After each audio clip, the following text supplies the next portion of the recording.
Cette réunion consiste en la mise en place d'une cellule d'évaluation et de suivi des dégâts suite à la tempête, mais on parlera probablement aussi des récentes inondations.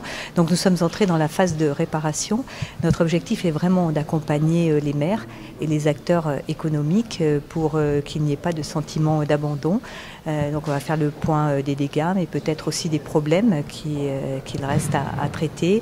Nous reparlerons de toutes les procédures d'aide aussi qui peuvent être mises en place par les services de l'État, l'activité partielle, les délais de paiement, enfin bref, tout ce qui peut aider les maires et les acteurs économiques à passer ce cap de la réparation. Nous allons bien rappeler tout ce qui existe et puis on assurera le service après-vente, c'est-à-dire une fois que les maires auront peut-être encore mieux mesuré les conséquences de la crise, voir s'il y a par exemple matière à demander au médiateur des assurances qui se trouve à Marseille de venir faire le point sur toutes les problématiques qui auront été identifiées. Donc vraiment cet après-midi voir tous les besoins et ensuite voir comment y répondre. Alors ça peut être aussi des réunions thématiques comme cela a été le cas à Cargèse avec les pêcheurs.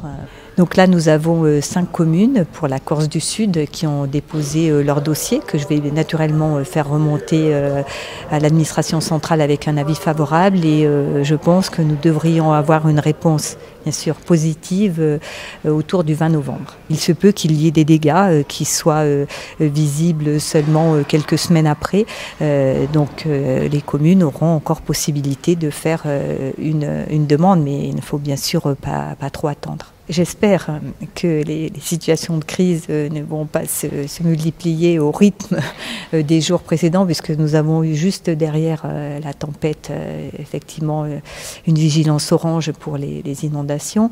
Mais de toute façon, le comité de suivi a vocation à rester quelques mois.